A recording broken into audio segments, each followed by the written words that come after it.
नमस्कार साथियों, जय पीएससी एकेडमी में आपका स्वागत है। ठीक है, इसके ऑनलाइन यूट्यूब चैनल पे अभी हमारा जो सीरीज़ आरटीआई के अंतर्गत हम भाग 1 पढ़ रहे थे और भाग 1 में मैंने 2 ABCDE करके सारे आर्टिकल को बताया था। ठीक है, अब इसी के अंतर्गत हम इसको एक्सप्लोरेशन के रूप में या डिटेल के रूप में देखने की कोशिश करेंगे कि जैसे कि क्वेश्चन आएगा आपका सक्षम अधिकारी क्या है। आपसे अगर एडीओ का पेपर होगा तो आपसे कैसे पूछा जाएगा, निम्नलिखित में से किसे सक्षम अधिकारी नहीं माना गया है करके, और 4-5 का ऑप्शन दे देगा या केवल 1 केवल 2 ऐसे करके दे देगा। ठीक है, दूसरा पूछेगा निम्नलिखित में से कौन सा सक्षम अधिकारी है, ऐसे करके पूछेगा। या आपसे क्वेश्चन आएगा कि सूचना की परिभाषा के अंतर्गत किस चीज को सूचना नहीं माना जाता है। आपको इतना सारा चीजें में से कोई भी हटा सकता है। ठीक है, या लोक प्राधिकारी किसे कहते हैं, किनको हम लोक प्राधिकारी या पब्लिक अथॉरिटी कहेंगे। ठीक है, सूचना के अधिकार के अंतर्गत किन किन चीजों से आप सूचना मांग सकते हो, ये बहुत इंपॉर्टेंट पार्ट है। यहां से अगर आप पीएससी मेंस की बात करें, 2017 से सिलेबस चेंज हुआ है 18 से, तो वहां से हर सेक्शन में क्वेश्चन आता है। ठीक है, साथ ही साथ अभी जो एसआई मेंस है वहां भी आपसे आरटीआई से क्वेश्चन आएगा, क्योंकि एक पुलिस अधिकारी भी, उनको भी आरटीआई के अंतर्गत शामिल किया गया है। ओके, तो चलिए हम जानते हैं, और एडीओ में तो है ही, डायरेक्ट लिखा हुआ सिलेबस है। तो सबसे पहले मैं देखता हूं 2E की बात कर रहा हूं, उससे पहले जो आर्टिकल था 2ABC करके, उसको केवल बता दिया था कि क्या क्या होगा करके। ठीक है, तो सक्षम अधिकारी आ रहे हैं 2E में, 2E के अंतर्गत सक्षम अधिकारी। ठीक है, देखो क्या क्या पढ़े हैं, 2A में पढ़े हैं समुचित सरकार, मैं यहां पे लिख रहा हूं। ठीक है, 2A में क्या पढ़े हैं, समुचित सरकार। ठीक है, 2B में हमने क्या देखा है, 2B में हमने देखे हैं इसको देखे आयोग को ना, सेंट्रल इंफॉर्मेशन कमीशन, तो इसको आयोग के देखे हैं। 2D देखे हैं, 2D देखे मुख्य सूचना आयुक्त। क्या देखे हैं, मुख्य सूचना आयुक्त। ठीक, ये 2D के बाद आते हैं ई, सक्षम अधिकारी।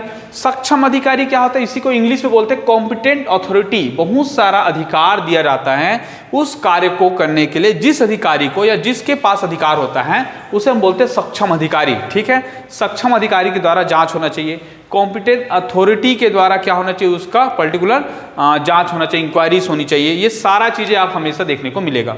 ठीक है, तो कॉम्पिटेंट अथॉरिटी या सक्षम अधिकारी किसे कहते हैं, पार्ट नंबर 1 ये 2E में बताएगा। पहला, भारतीय संविधान के अंतर्गत आर्टिकल नंबर 239 में नियुक्त प्रशासक, बहुत इंपॉर्टेंट है ना। देखो, भारतीय संविधान के 239 हैं, इसके अंतर्गत हम पढ़ते हैं यूपीएससी आयोग पढ़ते हैं। क्या पढ़ते हैं, यूपीएससी आयोग पढ़ते हैं। ठीक है, यूपीएससी के बाद हम लोग पढ़ते हैं अलग अलग आयोग पढ़ते हैं, उसी आयोग में से हम लोग पढ़ते हैं 239, जिसके अंतर्गत कोई भी ऐसा नियुक्त प्रशासक जिसे हम 239 के तहत किया गया उसको कॉम्पिटेंट अथॉरिटी मान सकते हैं। या अगर वो न्यायालय वाला मामला है तो न्यायालय वाले मामले में दोनों के चीफ जस्टिस को माना जाएगा, सुप्रीम कोर्ट के मुख्य न्यायाधीश को और हाई कोर्ट के मुख्य न्यायाधीश को, दोनों को माना जाएगा सक्षम अधिकारी, अगर वो न्यायालयीन अगर आरटीआई लगा हुआ है तो। ठीक, अगर वो संसदीय आरटीआई लगा हुआ है तो संसदीय आरटीआई में क्या होगा, लोकसभा के स्पीकर को और राज्यसभा के सभापति को।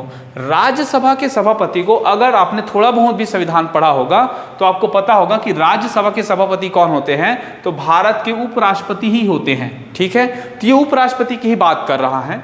ऐसे ही हमारा विधानसभा में आ जाओ तो वहां के स्पीकर, ये तीनों की तीनों क्या होगा, संसद से संबंधित मामला होगा। संसदीय मतलब या विधायिका से संबंधित मामला, विधायिका। ठीक है, ये आपका न्यायपालिका से संबंधित मामला है तो हो जाएगा। ठीक है, न्यायपालिका से सुप्रीम कोर्ट, हाई कोर्ट, इसमें लोकसभा, राज्यसभा और विधानसभा। ठीक, अब आता है इसके अंतर्गत लास्ट जो है, संविधान द्वारा स्थापित या गठित कोई प्राधिकरण गठित करता है, उनकी दशा में उनको भी हम लोक प्राधिकारी या सक्षम अधिकारी मानेंगे। जैसे कि हमने क्या किया, एक महानदी ट्रिब्यूनल गठित कर दिए, तो महानदी ट्रिब्यूनल गठित किए जिस समिति की अध्यक्षता में, उसे भी हम सक्षम अधिकारी मानेंगे कि हाँ सक्षम अधिकारी ने यहाँ पे जांच किया है करके। अगर हम बोलेंगे कि कितना पानी दिया गया, आरटीआई लगा दिए, तो वहाँ पे महानदी ट्रिब्यूनल के जो अध्यक्ष हैं उनके द्वारा जांच किया गया, ये पाया गया करके आप सक्षम अधिकारी के रिपोर्ट प्रस्तुत करेंगे। ठीक है, तो ये चीज़ें हो गए क्या, कॉम्पिटेंट अथॉरिटी। क्या क्या है देखो, 239 है, सुप्रीम कोर्ट, हाई कोर्ट है, लोकसभा, राज्यसभा और विधानसभा, तीनों के स्पीकर सीधा खत्म करो। ठीक है, अब आता है और संविधान का जो कोई भी ट्रिब्यूनल गठित करता है। तो अब आता है सूचना क्या है, टू वेव, कई बार मेंस में आ चुका है, व्हाट इज इंफॉर्मेशन। ठीक है, अकॉर्डिंग टू आरटीआई एक्ट 2005, सूचना क्या होगा, कोई भी तथ्य या सामग्री, याद रखेंगे, कोई भी तथ्य, फैक्ट या सामग्री, ठीक है, या कोई इलेक्ट्रॉनिक डिवाइस, इलेक्ट्रॉनिक जो इंफॉर्मेशन है किसी फॉर्म में होगा, अभी देखेंगे, कोई चीज़ें, जैसे कि ईमेल, अगर कोई आपका ईमेल आया वो भी आपका आरटीआई के अंतर्गत आ सकता है। दूसरा, कोई ज्ञापन आपने दिया है तो। तीसरा, आपका मत, आपका अभिमत जो लिखते हैं साइन पे, कॉम्पिटेंट अथॉरिटी लिखते हैं कि मेरे अनुसार से ये होना चाहिए करके, उसको बोलते हैं मत बोलते हैं। उनका जो डिसीजन क्या था, मत मतलब होता है उनकी डिसीजन क्या था, डिसीजन। ठीक है, उसके रहता है आपका सलाह। ठीक है, उनकी एडवाइस क्या था, ठीक है, उनकी एडवाइस क्या था, वो सलाह भी आपके इंपॉर्टेंट है। तो ईमेल होगा, ज्ञापन होगा, मत होगा और सलाह होगा। इसके रहता है प्रेस विज्ञप्ति, प्रेस विज्ञप्ति भी आपको इंपॉर्टेंट है। ठीक है, इसको ऑफिस नोट कहा जाता है, प्रेस विज्ञप्ति। ठीक है, जैसे कोई भी चीज़ का, जैसे पीएससी का विज्ञापन आया है तो वो प्रेस विज्ञप्ति का आएगा। ठीक है, आदेश, कोई आदेश आया है किसी को हटाने का, किसी को ले जाने का, किसी को प्रमोशन का, कोई भी आदेश आया है वो आदेश होगा। लॉग बुक आपका हो जाएगा, पूरा शुरू में जो डिटेल दिया रहता है किसी भी चीज़ को, उसको लॉग बुक बोलते हैं। एक टाइप का बिल, उस बिल को हम क्या बोलते हैं, लॉग बुक कहते हैं। ठीक है, ये भी आपको याद रखना है। ओके, अब देखते हैं संविदा। संविदा मतलब कोई कॉन्ट्रैक्ट, अगर एग्रीमेंट, कोई एग्रीमेंट अगर साइन हुआ है, कॉन्ट्रैक्ट अगर साइन हुआ है तो वो एग्रीमेंट का जो बुक होता है, ठीक है, वो बुक बहुत इंपॉर्टेंट होता है क्योंकि उसमें सारे क्लॉज लिखा हुआ होता है और उसी क्लॉज या उसी धारा, उसी मत के आधार पे आप क्या कर सकते हो, किसी भी चीज़ को चैलेंज कर सकते हो। ठीक है, क्योंकि कॉन्ट्रैक्ट में लिखा है सपोज दैट कि इस रोड में इतने मोटे आपका डम्हर होगा और उस कॉन्ट्रैक्ट के अनुसार से उसने पालन नहीं किया तो आप आरटीआई लगा के उसको क्या कर सकते हो, चैलेंज कर सकते हो। ठीक है, तो ये कॉन्ट्रैक्ट। अगर कोई रिपोर्ट प्रस्तुत की गई है उसके ऊपर, कोई जांच कमीशन बैठा था उसके बाद उसमें रिपोर्ट प्रस्तुत की गई थी तो वो रिपोर्ट भी इसमें शामिल हो जाएगा। ठीक है, इसके साथ ही कोई नमूना, अगर आपने क्या किया, रोड की ही मैं बात कर रहा हूँ, उसके डम्हर का कितनी क्वालिटी है, सेटिंग टाइम ऑफ सीमेंट कितना अच्छा रहा है, कौन सा जो सीमेंट उपयोग किया, उसका सैंपल लिया जाता है। ठीक है, उस सैंपल को हम बोलते हैं, क्या बोलते हैं, सर्टिफाइड सैंपल बोलते हैं, सर्टिफाइड सैंपल, उस सैंपल को ले सकते हैं। ठीक है, आंकड़े संबंधित सामग्री लिया जा सकता है, आंकड़े संबंधित सामग्री, जो जो चीज़ें हमने लिया था, स्केल्स में मेजर किए थे या जो कागज उपयोग किए थे, ये सामग्री हो सकता है। ठीक है, इतना चीज़ों को आप इंफॉर्मेशन कहेंगे। एक बार ध्यान से सुनिएगा, देखिए, एक होगा क्या, ईमेल होगा। ठीक है, मतलब कोई भी तथ्य सामग्री हो सकता है, ईमेल होगा, ज्ञापन होगा, मत होगा और सलाह होगा किसी का। ठीक है, प्रेस विज्ञप्ति होगा, आदेश होगा, लॉग बुक होगा जिसे बिल बोल सकते हो आप, संविदा, कॉन्ट्रैक्ट, एग्रीमेंट और आपकी कोई रिपोर्ट हो गया या कोई नमूने हो गए या कोई आंकड़े संबंधी सामग्री, इन सब को हम सूचना मानते हैं। ठीक है, अकॉर्डिंग टू 2F के अनुसार से। ठीक है, F फॉर सूचना, ऐसा। अब आता है हमारा H। H में क्या दिखाता है, लोक प्राधिकारी दिखाता है। लोक प्राधिकारी क्या होता है, पब्लिक अथॉरिटी। पब्लिक अथॉरिटी किसे कहते हैं, जिसको क्या दिया जाता है, लोगों से डील करने की अथॉरिटी रहती है, लोगों को बताने के अधिकार होते हैं, उसे बोलते हैं लोक प्राधिकारी। ठीक है, देखो ये सक्षम अधिकारी है, ये लोक प्राधिकारी है। कॉम्पिटेंट अथॉरिटी जो मैटर चल रहा है उसका साइन करके देगा, उसके लिए जवाबदाही रहेगा और ये लोगों के प्रति रहते हैं, पब्लिक अथॉरिटी है ये। ठीक है, क्या क्या हो सकता है, संविधान या उसके अधीन कोई भी चीजें, संविधान या उसके अधीन लोक सेवक आता है वो सब के सब लोक प्राधिकारी कहलाएगा। ठीक है, संसद द्वारा निर्मित कोई अन्य विधि, ये सारा लोक प्राधिकारी के अंतर्गत आता है, पब्लिक अथॉरिटी है वो, मतलब पब्लिक अधिकार है वो। ठीक है, कोई भी संविधान में बन के आया है या कोई संसद से बना हुआ है या विधानमंडल के द्वारा कोई अन्य विधि बना हुआ है वो लोगों के लिए होगा।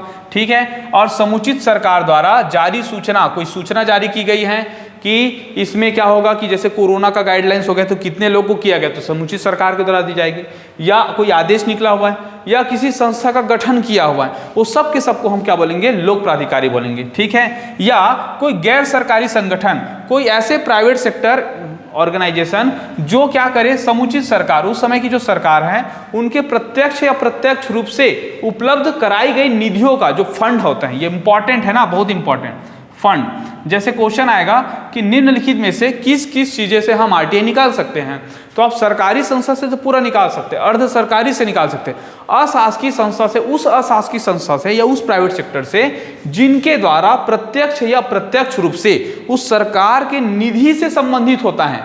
निधि मतलब उस फंडिंग से कुछ ना कुछ पैसा लिए हो या पैसा दिए हो, ठीक है। तो इस निधियों द्वारा सारभूत रूप से वित्त पोषित किया जाता है, उसे फंडिंग किया गया है, तब वो क्या होगा, आप उसमें भी लोक प्राधिकारी मानेंगे और उससे अंतर्गत सूचना प्राप्त कर सकते हैं, ठीक है। ओके, तो ये चीजें हो गया हमारा लोक प्राधिकारी। क्या क्या, संविधान हो गया, संसद हो गया, विधानमंडल हो गया, समुचित सरकार का कोई आदेश, कोई संगठन, कोई सूचना या ऐसे प्राइवेट सेक्टर जो समुचित सरकार से क्या किया गया है, प्रत्यक्ष अप्रत्यक्ष रूप से निधि लिए गए हैं, ठीक है। निधि के द्वारा वित्त पोषित किया गया है, उनको पैसा दिया गया है, फंडिंग किया गया है, ठीक है। अब आता है हमारा जे फॉर क्या होता है, डू फॉर जे फॉर होता है सूचना का अधिकार। सूचना का अधिकार में किन किन चीजों को शामिल किया जाएगा, ये क्वेश्चन भी बनेगा। तो कोई दस्तावेज, कोई डॉक्यूमेंट, कोई अभिलेख, कोई इंक्रिप्शन बोलते हैं इसको जनरली, कोई इंक्रिप्शन हो गया, अभिलेख हो गया, या कोई दस्तावेज हो गया, उनका टिप्पणी या उस पर कुछ लोगों ने लिखा हुआ है कि इस पे इस चीजों को देख के मेरे को ऐसा लगता है, टिप्पण किया होगा, कोई उदाहरण दिया होगा उसका, ठीक है, रिकॉर्ड रखा होगा, उदाहरण मतलब एग्जाम्पल्स होते हैं, प्रमाणित प्रतिलिपि, जिसमें प्रमाणित प्रतिलिपि हो, ठीक है। तो दस्तावेज या अभिलेख का टिप्पण हो गया, उदाहरण हो गया, प्रमाणित प्रतिलिपि हो गया। ये मेंस के लिए और बहुत ज्यादा इंपॉर्टेंट है, पीएससी मेंस के लिए। कृति, वर्क, कोई काम किया होगा, उस काम का रिपोर्ट, ठीक है। दस्तावेज, अभिलेखों की निरीक्षण का रिपोर्ट, और सारे जो डॉक्यूमेंट हैं उसका इंस्पेक्शन रिपोर्ट आता है आजकल, वो इंस्पेक्शन रिपोर्ट आपको इंपॉर्टेंट हो जाएगा, ठीक है। तीसरा चीज होते हैं सामग्री के प्रमाणित नमूने।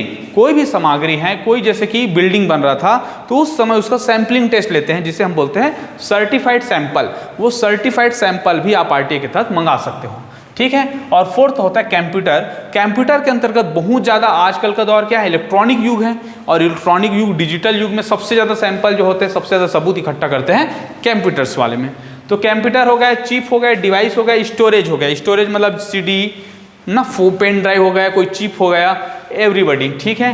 कोई भी डिवाइस हो गया, ठीक है, चिप हो गया, डिस्केट हो गया, फ्लॉपी डिस्क हो गया जो छोटा सा आता है, टेप हो गया, वीडियो कैसेट हो गया, या अन्य इलेक्ट्रॉनिक रीति से सूचना की मांग की गई है, वो सब के सब आरटीआई के अंतर्गत आएगा, ठीक है। ये बहुत इंपॉर्टेंट है। दस्तावेज, अभिलेख, अभिकरण होगा, कृति आपके कोई इंस्पेक्शन रिपोर्ट हो जाएगा, कोई सर्टिफाइड सैंपल हो जाएगा, और कोई इलेक्ट्रॉनिक डिवाइस हो जाएगा, ठीक है। अब आता है थर्ड पार्टी। क्या होता है थर्ड पार्टी को एन में बताया गया है, 2N में, और 2N में क्या बोला गया है, पर व्यक्ति किसे कहेंगे, जो ना तो सूचना ग्राही हो, जो सूचना नहीं मंगा है, और जो ना तो सूचना देता हो, ठीक है। तो सूचना देता भी नहीं है और सूचना लेता भी नहीं, ऐसे व्यक्ति को थर्ड पार्टी कहते हैं। अब ये कैसे काम होगा, समझिए बात को। देखिए यहाँ पे मैं क्या हूँ, एक आम नागरिक हूँ, मैं एक आरटीआई कार्यकर्ता हूँ, ठीक है, आम नागरिक हूँ, और मैंने क्या बोला कि यार यहाँ पे जो NH30 बना हुआ है, इस रोड का बजट कितना है, ठीक है, 30 का रोड बजट के। मैंने जब अप्लाई किया तो क्या किया, मैं सीधा सीधा नेशनल हाईवे के पास गया। किसके पास गया, नेशनल हाईवे के पास गया, और पूछा कि आप बताइए कि नेशनल हाईवे 30 में कितना रिपोर्ट गया। तो नेशनल हाईवे क्या एक कॉम्पिटेंट अथॉरिटी है, लेकिन वो डायरेक्ट काम कराता है क्या, हाँ बिल्कुल कराता है। लेकिन कई बार क्या होगा कि NHAI काम ना करके कोई अलग से एजेंसी को दिया होगा, ठीक है। तो ये जो अलग से एजेंसी हो जाएगा उसे हम बोलेंगे थर्ड पार्टी इंश्योरेंस, जो सूचना देगा किसको, NHAI को। लेकिन आम नागरिक के लिए ये NHAI ही क्या होगा, सूचना प्रदाता होगा, और सूचनाग्राही कौन होगा, आम नागरिक होगा। थर्ड पार्टी कौन होगा, वो तीसरी कंपनी होगा जिसे टेंडर लिया हो, ठीक। इस प्रकार से हमारा क्या होता है, ये जो धारा 1 है उसका डिटेल हम करते हैं, ठीक है। तो एक बार रिवाइज करते हैं हल्के मोड में। एक देखिए हमने क्या, सक्षम अधिकारी जो 239 के नियुक्त, supreme court, high court, Lok Sabha, Rajya Sabha, Vidhan Sabha और संविधान द्वारा। एप में देखिए सूचना, ईमेल, ज्ञापन, मत, सलाह, प्रेस विज्ञप्ति, आदेश, लॉग बुक, संविदा, रिपोर्ट, नमूने, आंकड़े, ठीक। एक देखिए हमने लोक प्राधिकारी, संविधान हो गया, संसद हो गया, विधानमंडल हो गया, समुचित सरकार हो गया, और प्राइवेट सेक्टर हो गया जो फंडिंग लिया है सरकार से। एक हो गया सूचना का अधिकार हो गया, दस्तावेज, ठीक है, जितना भी दस्तावेज है, कितने भी हमारे इंस्पेक्शन रिपोर्ट हैं, जितने भी हमारे क्या हैं सर्टिफाइड सैंपल्स हैं, और जितने हमारे इलेक्ट्रॉनिक डिवाइस हैं, वो सब के सब क्या कहलाएगा, सूचना कहलाएगा। और थर्ड पार्टी क्या कहलाएगा, जो पर्टिकुलर उस गवर्नमेंट एजेंसी के थ्रू काम करता है, जिसको डायरेक्ट अधिकार नहीं है सूचना देने का, वो क्या करेगा, उसी गवर्नमेंट अथॉरिटी के थ्रू ही जानकारी देगा, ठीक है। तो इस प्रकार हमारा धारा 1 अध्याय 1 चैप्टर खत्म होता है। इसके बाद हम आगे के जो धारा है उसको भी डिटेल पढ़ेंगे, ठीक है। Okay, thank you. और आप स्क्रीनशॉट ले सकते हैं। हमारे चैनल को ज़्यादा से ज़्यादा लाइक कीजिए, शेयर कीजिए एंड सब्सक्राइब कीजिए। ठीक है, ओके, थैंक यू।